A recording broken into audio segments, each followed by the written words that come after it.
मेरे सभी बच्चों, डरो मत। स्वामी विवेकानंद प्रेरक प्रसंग सुनो, मैं तुम्हें सुनाता हूँ। स्वामी विवेकानंद बचपन से ही निडर थे। जब वह लगभग 8 साल के थे, तभी से अपने एक मित्र के यहाँ खेलने जाया करते थे। उस मित्र के घर में एक चंपक पेड़ लगा हुआ था। वह स्वामी जी का पसंदीदा पेड़ था और उन्हें उस पर लटक कर खेलना बहुत प्रिय था।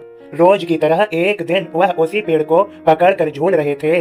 तभी मित्र के दादाजी उनके पास पहुंचे। उन्हें डर था कि कहीं स्वामी जी उस पर से गिर न जाएं या कहीं पेड़ की डाल टूट न जाए। इसलिए उन्होंने स्वामी जी को समझाते हुए कहा, नरेंद्र, तुम इस पेड़ से दूर रहो। मेरे बच्चों, स्वामी जी का नाम नरेंद्र था और दादाजी ने उन्हें समझाया, अब दोबारा इस पर मत चढ़ना। नरेंद्र ने पूछा, पर क्यों?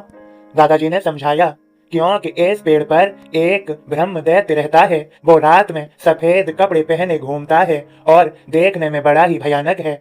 उत्तर आया। दादाजी ने कहा। नरेंद्र को ये सब सुनकर थोड़ा अचरज हुआ। उसने दादाजी से दैत्य के बारे में और भी कुछ बताने का आग्रह किया। दादाजी बोले, वह पेड़ पर चढ़ने वाले लोगों की गर्दन तोड़ देता है। नरेंद्र ने ये सब ध्यान से सुना और बिना कुछ कहे आगे बढ़ गए। दादाजी भी मुस्कुराते हुए आगे बढ़ गए। उन्हें लगा कि बच्चा डर गया है, पर जैसे ही वे कुछ आगे बढ़े, नरेंद्र पुनः पेड़ पर चढ़ गए और डाल पर झूलने लगे। यह देख मित्र जोर से चीखा, अरे तुमने दादाजी की बात नहीं सुनी, वो दैत्य तुम्हारी गर्दन तोड़ देगा। बालक नरेंद्र जोर से हंसा और बोला, मित्र डरो मत, तुम भी कितने भोले हो। सिर्फ इसलिए कि किसी ने तुमसे कुछ कहा है उस पर यकीन मत करो। खुद ही सोचो, अगर दादाजी की बात सच होती तो मेरी गर्दन कब की टूट चुकी होती। सचमुच स्वामी विवेकानंद बचपन से ही निडर और तीक्ष बुद्धि के स्वामी थे।